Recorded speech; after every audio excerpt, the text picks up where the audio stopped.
Alors, il y a plusieurs questions qui ont été posées. Une première qui est posée pour Madame Serroussi. Quand les enfants pourront-ils bénéficier du DMP? Je réponds comme ça? Non, comme ça. Non, comme ça, d'accord. C'est une bonne question, puisque au jour d'aujourd'hui, dans la mesure où l'identifiant du DMP, c'est l'INSC qui se calcule donc à partir de la carte vitale, les enfants n'ayant pas de carte vitale, ça pose un problème. Donc il n'y a pas aujourd'hui possibilité d'avoir un DMP pour les ayants droit.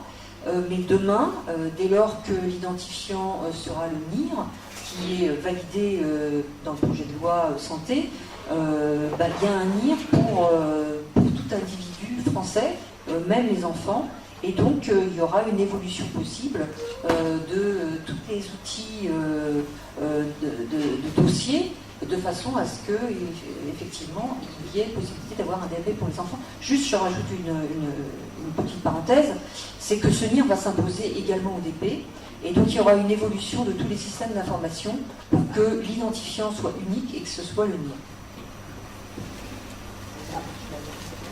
Merci. Une question pour M. Perrière, justement. Comment l'assurance maladie va-t-elle gérer la question des multiples régimes actuels de l'assurance maladie et dans quel délai? Oui, sur le délai, je ne saurais pas répondre. Par contre, ce que je peux dire, c'est qu'il existe, depuis 2004, l'Union nationale des caisses d'assurance maladie, donc, qui est sous l'autorité du directeur général de l'ENAM, qui est également directeur général de l'UNCAM. Et donc, c'est dans ce cadre-là qu'il y aura la coordination entre les différents régimes. Bien sûr, en termes de délai, je ne sais pas répondre. Donc, on revient vers Madame Serroussi. Quand est-ce que l'article 25 sera mis en vigueur? Alors, d'abord, il n'est pas passé au Parlement déjà, donc au niveau des chambres, donc ça va être au premier trimestre 2015, et on estime, on espère, que l'ensemble du projet de loi santé sera validé à l'issue du premier trimestre. Nous, on travaille déjà sur les décrets d'application, donc qui seront prêts dès le lendemain de la validation du projet de loi. Donc ça va aller, en tout cas l'objectif c'est d'aller le plus vite possible. Vous regardez le micro, il y a plusieurs questions pour vous. Quand les professionnels de santé des établissements sanitaires publics auront-ils la carte CPS pour qu'on puisse les identifier individuellement? Alors ça c'est une mauvaise question. Ils l'ont tous, ils l'ont reçu il y a déjà quelques temps. Tout le monde a reçu sa carte CPS dans les établissements de santé. Par contre, uniquement les médecins. Uniquement les médecins. Moi, je ne crois pas. Je crois que les professionnels de santé ont tous reçu dans les établissements de santé leur carte CPS. Par contre, et là où effectivement je rejoins la personne qui a posé cette question, il n'y a pas de lecteur. Donc dans les hôpitaux, il n'y a pas, on n'est pas forcément équipé avec des lecteurs. Et puis je pense qu'il n'y a pas eu de volonté réellement forte à l'usage de cette carte CPS, parce que le lecteur aujourd'hui, ça coûte 10 €. Donc je pense qu'il y a eu un manque d'enthousiasme au niveau des directions des établissements pour aller vers cette identification, parce que tous les professionnels ont reçu leur carte, mais il n'y a pas eu la suite pour la mise en œuvre de cette identification. Voilà. Oui, je pourrais répondre peut-être avec la casquette CH et CHU. Pourquoi effectivement la carte CPS n'est pas utilisée dans les établissements? La raison est simple, c'est que l'établissement dispose déjà d'une carte d'établissement. Donc là, ça c'est la première raison. Ce qu'on souhaiterait, c'est que la CPS, du coup, une seule carte soit utilisée pour l'ensemble des besoins de l'établissement, à la fois pour se garer, pour manger, pour consulter le dossier médical, pour rentrer dans les parkings, pour pointer éventuellement lorsque les gens pointent. Or, aujourd'hui, au CHU de Grenoble, nous avons une carte d'établissement. Nous aimerions qu'elle serve pour les autres usages, qui sont aussi l'accès à l'information. Le deuxième problème, c'est que la carte CPS n'équipe pas les infirmières ni les aides-soignants. Or, les accès au dossier médical concernent aussi ces personnels. Voilà aussi donc un des écueils. Le troisième écueil est à mon sens technique, car pour déployer la CPS, ça impose de mettre à jour des certificats sur les PC qui ne sont pas forcément compatibles avec les composants qui sont présents sur les PC dans l'établissement, qui peuvent entrer en conflit, qu'il faut mettre à jour en permanence et qui peuvent être aussi des écueils à la consultation du dossier médical. Alors on sait que la consultation du dossier médical doit être rapide, ça ne doit pas bloquer. Donc nous rêvons tous effectivement d'avoir une carte avec un système d'authentification unique qui permette d'ouvrir l'ensemble des données médicales, connectées en permanence sur la gestion des ressources humaines, pour qu'on sache donc qu'on attribue des droits en automatique au personnel, qu'on n'attribue pas des droits au personnel qui est parti, qu'on attribue en automatique des droits au personnel qui arrive. Mais bon, ça c'est un projet que nous mettons petit à petit en place, et le point d'orgue, effectivement, c'est la connexion avec une carte. Le décret sur la confidentialité a imposé que ça soit la carte CPS, et aujourd'hui, n'équipant que les médecins, on a vraiment des problèmes pour la déployer dans les établissements aussi. Voilà. Alors, le décret sur l'authentification, c'est un décret d'authentification forte qui dit par carte CPS ou tout dispositif équivalent. Donc il y a des dispositifs alternatifs qui sont en train de se mettre en place, notamment du fait de l'utilisation des outils nomades. Par exemple, la ZIF Santé a proposé une authentification forte sur mobile. Donc ça, c'est des choses qu'il faut effectivement suivre, puisque ça pourrait amener un peu de flexibilité à ce côté un peu rigide qu'effectivement nécessite le besoin d'authentifier les gens qui ont accès aux informations de santé. Une nouvelle question, je ne vous dirai pas qui en est l'auteur, mais si vous voulez prendre des paris, c'est le moment. L'accès au DMP du patient restera-t-il autorisé aux médecins régulateurs du centre 15, un décret de janvier 2007, sauf en cas de refus exprimé préalablement par le patient? C'est pour Madame Serroussi. Alors oui, donc ça c'est effectivement conservé puisque c'est l'accès en ce qu'on appelle bris de glace. Donc ça c'est toujours possible, sauf si effectivement le patient a refusé que la professionnelle de santé accède à son DMP, même en bris de glace. Donc l'accès bris de glace, c'est-à-dire dans des situations d'urgence où on brise la glace de l'étanchéité du DMP, existe toujours, et conservé avec le projet de loi. Merci de rassurer la communauté des SAMU. Merci madame. Si je puis me permettre, la même question posée à madame Cavalier. Quand est-ce que le médecin régulateur du SAMU Centre 15 pourra-t-il accéder au DP? Merci. Alors effectivement, le fameux mode de place évoqué sur le DMP n'existe pas sur le DP. Donc la première question, effectivement, est l'identification du professionnel, enfin l'authentification, qui peut être réglée par la carte CPS ou par d'autres moyens. La deuxième question, effectivement, est l'accès au dossier du bon patient. Parce que ça, c'est quand même une vraie question. On parlait tout à l'heure d'identité, et du coup d'identité-vigilance. Aujourd'hui, le nom et prénom, on sait que c'est pas suffisant pour accéder au DP du bon patient. Donc, il faut mettre en place tout un système pour que le médecin soit du coup voit une liste de patients et choisisse en fonction d'autres paramètres, la date de naissance, etc. Soit qu'on arrive à lui faire entrer plus d'éléments pour arriver sur effectivement le bon patient. Et après, ça, on va dire que c'est sur des aspects techniques. Les autres aspects sont des aspects légaux et réglementaires comme toujours. Pour l'instant, c'est quelque chose qui n'est pas prévu par la loi.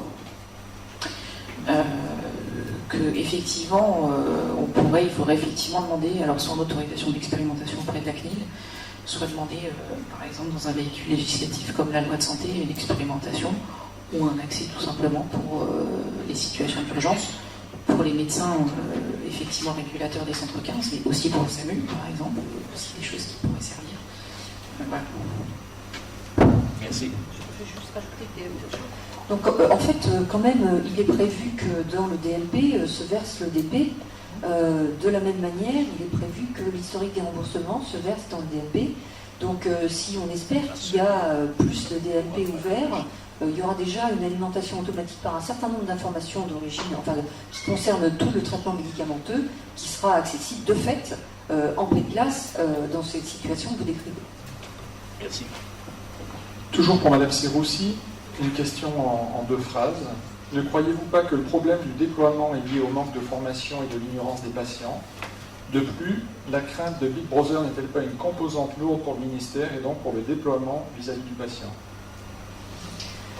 Alors, pour la première des deux questions, je ne crois pas du tout qu'il y ait une crainte des patients par rapport au déploiement de leur DMP et cette volonté de cacher ou de garder leurs données. Je pense qu'il y a une certaine loyauté exprimée vis-à-vis des patients et c'est pour ça que je crois réellement que toutes les tentatives qui sont faites pour garder la traçabilité des authentifications des accès la traçabilité des authentifications, des créations, et toutes ces choses-là qui paraissent très rigides, je le reconnais, et il y a sans doute un équilibre à trouver pour pas trop augmenter la sécurité par rapport à la flexibilité de l'utilisation, mais néanmoins, il faut être très vigilant par rapport à tout ce système-là, parce que ça sera ça la garantie, la confiance du patient dans l'exploitation de ces données, puisqu'il y aura une vraie transparence où il saura qui a accédé et qu'est-ce qu'on fait de ces données. Donc ça, moi je pense qu'il faut être très vigilant par rapport à cette problématique de confiance et de transparence vis-à-vis de l'information donnée aux patients. Donc, et la deuxième question, excusez-moi. Big Brother. Oui, donc ça rejoint la même chose, c'est que je pense que il faut expliquer aux patients ce qu'on fait de ces données. Il faut surtout lui demander si on autorise l'exploitation et quel usage il accepte qu'on fasse de ces données. Ça rejoint ce que je disais. Alors maintenant, il faut savoir quand même qu'indépendamment de cette crainte, de cette critique, quand on regarde aujourd'hui, je vous ai pas mis le transparent parce que ce n'était pas l'objet quand même de mon propos, quand on regarde les statistiques d'accès au DMP, on s'aperçoit que c'est plus les patients qui consultent que les professionnels de santé aujourd'hui. Donc je pense qu'il y a un problème d'éducation, de pédagogie à avoir vis-à-vis des patients. Et c'est vrai qu'il y a des patients qui sont très militants par rapport à ce DMP et qui en veulent et qui veulent que les professionnels de santé qui s'occupent d'eux les remplissent et qui sont très vigilants. Et c'est comme ça qu'on a des DMP qui sont remplis. Mais c'est vrai qu'il y a quand même une grande partie de la population qui ne sait même pas ce que l'acronyme veut dire et qui ne sont pas du tout conscients de toute cette problématique de dossiers et de données quand même. Donc il y a vraiment un travail de pédagogie et de communication à faire, et c'est un des objectifs de l'ACNAM. C'est des objectifs que j'avais listés, qu'il y avait celui-ci également. Merci. Une dernière question écrite, et puis nous prendrons des questions à l'oral dans l'Assemblée. Toujours pour vous, madame. Vous dites qu'il faut renforcer les formations aux outils de la e-santé en formation initiale comme en formation continue. Cela implique que cette formation existe. Est-ce vraiment le cas aujourd'hui dans les facultés de médecine notamment ? C'est très confidentiel, on va dire. Ça existe, puisque moi-même je donne des cours de ça. Donc je pense que ça existe. Voilà. Donc non, on ne peut pas dire que ça soit très développé. Il y a un C2I informatique qui est très élémentaire, pas forcément complètement déployé dans les facultés de médecine. En même temps, par ce travail de communication aussi, il est actuellement optionnel et on voit assez peu d'étudiants arriver dans ces cursus-là. C'est vrai que les étudiants médecins au jour d'aujourd'hui, parce qu'on n'a pas fait ce qu'il fallait en termes de sensibilisation, ils vont plutôt aller dans des cours optionnels de cardio, de pneuma et l'informatique, ils estiment qu'ils savent, mais bon. Alors c'est un peu plus vrai aujourd'hui qu'hier. Ceux qui pensent savoir, ils savent beaucoup plus que les médecins d'aujourd'hui.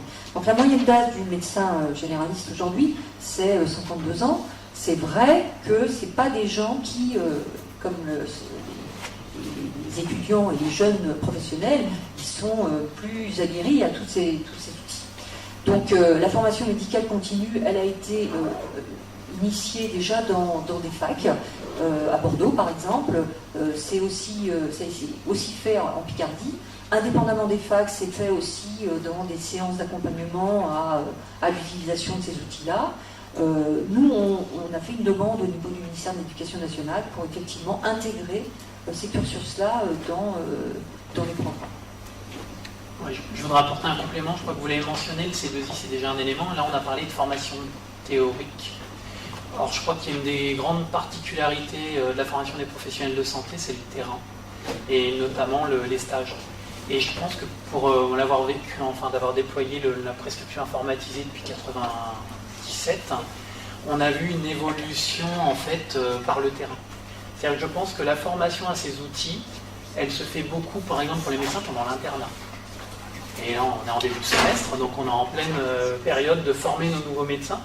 Et donc je pense que, pour parler de e-santé, le fait d'utiliser des outils à l'hôpital, même s'il ne faut pas être que hospitalo-centré, c'est un élément majeur. C'est ce qui fait que derrière, on va utiliser du PAX, c'est ce qui fait que derrière, effectivement, quand le jeune médecin, puisque maintenant, notamment pour les médecins, les généralistes passent quand même, pas la totalité de leur internat, mais une grande partie à l'hôpital, ils vont utiliser tous ces outils. Et je crois que, enfin, je ne suis pas le seul, on a vu vraiment une évolution, c'est-à-dire que maintenant la souris a remplacé le stylo. Donc je pense que ce qui était peut-être valable il y a une dizaine d'années où il y avait un vrai problème d'adhésion aux technologies, maintenant c'est plus le cas, voire c'est même dans l'autre sens, c'est qu'on a tellement, vous l'avez dit, de techno de partout avec les téléphones qu'on se pose même la question de pourquoi mon outil perso il ne me permet pas d'accéder aux outils. Donc je pense que voilà, la formation elle se fait là-dessus et après il y a effectivement d'autres éléments. Je prends un exemple dans le cadre des travaux qu'on fait sur le DP, on a développé un module d'e-learning pour le DP notamment, dans l'objectif d'étendre, pour le moment on n'en est qu'à 55 établissements par les médecins, donc là on est en train de finaliser ce module d'e-learning pour justement pouvoir passer à l'échelle, parce qu'on l'a bien vu, enfin Claire Chappuis le voit, c'est pas tout, il y a les problématiques techniques à résoudre, mais il n'y a pas que ça, il y a la façon dont on va utiliser l'outil, et ça je crois qu'on l'a vu avec la prescription informatisée, et puis, bon, je suis pharmacien, je prends les pressions, mais il y a tout le reste. Il y a la biologie, ce genre de choses. À partir du moment où l'outil il est rentré dans la routine de formation du jeune professionnel, bingo, c'est gagné, quoi, on va dire. Et je prends l'exemple, le pire, c'était peut-être les infirmières. Je me souviens d'avoir passé des soirées avec des infirmières qui n'avaient jamais manipulé une souris. On n'a plus ce problème maintenant. Et c'est pas que générationnel. Je pense qu'il ne faut pas faire l'économie de la formation pratique. Non, je vais juste compléter, c'est que effectivement vous avez raison. Néanmoins, quand les internes viennent dans un hôpital où il y a tel type de système d'information, puis ils vont dans un autre où il y en a un autre, et puis encore dans un autre où il y en a encore un autre, quand on n'a pas eu un enseignement sur qu'est-ce que c'est qu'un système d'information hospitalier, quels sont les modules, quels sont les ingrédients, ils ne reconnaissent pas facilement tous ces différents modules. Donc ça c'est la première chose. Et la deuxième chose c'est que, ok, il y a la pratique, il y a les usages, les outils, etc.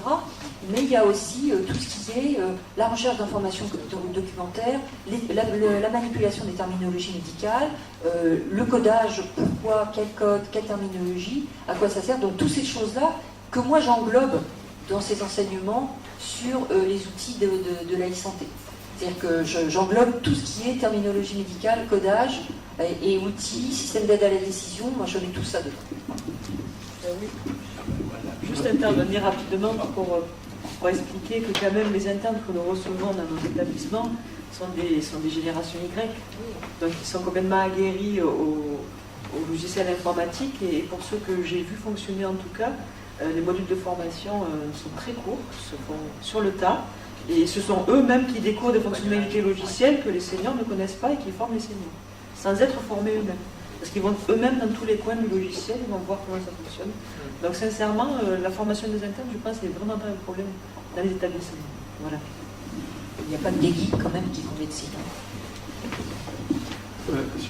Donc, Madame Serroussi a évoqué le déversement du DP dans le DMP, on a parlé du DPPR. Moi, je pense qu'il y a d'autres initiatives dont on n'a pas parlé ici aujourd'hui qui existent et qui vont exister dans un proche avenir. Qu'en est-il de l'interopérabilité de tous ces systèmes entre eux? Est-ce qu'il y a un sujet? Est-ce qu'il y a des travaux? Parce que pour que tous les geeks, etc., accèdent facilement à toutes ces informations comme ils l'attendent aujourd'hui à partir de leur terminaux mobile, il faut que la partie derrière de la scène soit aussi travaillée et que ces données puissent se compléter les unes les autres. Finalement, tout ça c'est complémentaire. Est-ce qu'il y a un travail sur cette interopérabilité des systèmes? Il y a une agence qui est dédiée à ça, donc, qui est la ZIP, l'Agence des systèmes d'information partagée de santé. Donc c'est son boulot. Donc elle travaille sur le cadre d'interopérabilité. Elle est très impliquée dans des projets européens, en particulier le projet EPSOS, qui au niveau européen permet d'établir les critères de l'interopérabilité sémantique. Donc il y a deux types d'interopérabilité. Il y a l'interopérabilité technique, c'est qu'en gros on est des tuyaux qui terminent par les mêmes orifices pour qu'ils puissent s'emboîter. Et puis après, il y a le contenu, c'est-à-dire que quand j'ai dit quelque chose avec un certain système, le système avec lequel il communique le comprenne de la même manière. Donc le cadre d'interopérabilité, c'est ça son objectif, c'est de faire en sorte que, au lieu d'imposer à chacun d'avoir le même système, c'est de faire en sorte que chacun a son système, mais que ces systèmes communiquent entre eux et qu'il y ait bien la même information qui, de façon fluide et sécurisée, circule dans les différents systèmes. Donc, oui, il y a donc ce qu'on appelle le cadre d'interopérabilité. Et ça, c'est la base du fait que quand on envoie de n'importe quel logiciel des documents dans le DMP, eh bien, on les retrouve tels qu'ils avaient été envoyés. Et il y a l'autre pendant, c'est ce que j'appelais donc le cadre urbanisé normatif du poste de travail du professionnel de santé, c'est de faire en sorte que tous ces logiciels et toutes ces applications puissent fonctionner entre elles et communiquer. Donc il y a effectivement des travaux qui sont en cours. Voilà. Aujourd'hui, entre le DMP et le DPPR, par exemple, il y a des liens? Non, aujourd'hui il n'y a pas de lien. Néanmoins, comme je le dis aussi, le DMP, c'est un des éléments du paysage du système d'information de santé. Et donc, en gros, il faut partir sur un objectif de mise en réseau de ces différents systèmes. Donc, il y a besoin d'avoir le même identifiant patient pour qu'effectivement, d'un point du réseau à l'autre, on parle bien de la même personne. Et donc, le DMP, c'est un socle d'information utile à la coordination des soins. Ça fait partie du paysage. Après, il y a le PACS, avec toutes les images qui font partie du paysage. On parle d'un serveur de biologie ou de mettre les volets biologiques dans le DMP. Le DPPR, c'est encore un autre aspect du paysage, selon moi. Et donc, il faut partir sur une architecture distribuée où tous ces différents éléments, nœuds, pourraient communiquer entre eux. Donc, pour l'instant, le DMP, il se veut être un socle d'information à partager, mais comme il n'y a pas du tout la volonté de mettre toute l'histoire médicale à l'intérieur du DMP, c'est vrai que ce DMP doit être un relais avec d'autres points. Juste un tout petit ajustement par rapport, effectivement, il n'y a pas de lien direct entre le DPPR-RA et le DMP. Par contre, au niveau de la passerelle technique d'alimentation du DPPR-RA, il y a eu effectivement une évolution pour intégrer techniquement assez facilement la problématique de l'alimentation du DMP. Effectivement. Peut-être, M. Herter, voulez-vous dire quelque chose sur les dossiers professionnels du secteur libéral, DMP compatible, et ce sera peut-être la dernière question. Le gardien du temps nous fait des signes depuis tout à l'heure. Merci. Oui. Jean-Michel Herter. Monsieur Bassard, je suis médecin généraliste et industriel de la ZIM Santé. Nous avons donc développé un logiciel pour les médecins qui est DMP compatible en 2012. Ma préoccupation aujourd'hui, c'est le transfert de giron donc du DMP dans celui de l'assureur. Et est-ce que effectivement, vous ne croyez pas que tout ça va réinduire, va relancer un certain nombre de choses, puisqu'on parle de DMP de deuxième génération. Or, le DMP 1, initialement, il est quand même up-to-date, il fonctionne. Et est-ce que vous ne croyez pas que le transfert donc, chez l'assureur donc, du DMP va à nouveau recomplexifier toute la façon dont on va devoir réurbaniser et comment est-ce qu'on va faire demain? Est-ce que ça ne va pas remettre en question tout le travail qui a été fait par les éditeurs jusqu'à présent? Très rapidement. Donc non, parce que en fait, ce qui va se passer, c'est qu'il va y avoir une interface avec les téléservices qui va être simplifiée, puisque en fait le DMP va devenir un téléservice au même titre que les autres. Donc il va y avoir une interface simplifiée dans la mesure où au niveau du DMP, on a le cadre d'interopérabilité tel que vous le connaissez. Au niveau des téléservices, il y a un autre type de formalisme, mais qui est en fait, je me suis laissé dire, mais là je vais peut-être m'avancer un petit peu, qui est en fait de la même famille. Donc je pense qu'on ne repartira pas à zéro, il y aura des aménagements à faire, clairement, mais je pense que c'est au bénéfice de la qualité et de la simplification du poste de travail du professionnel de santé. Donc effectivement, il y aura des aménagements à faire.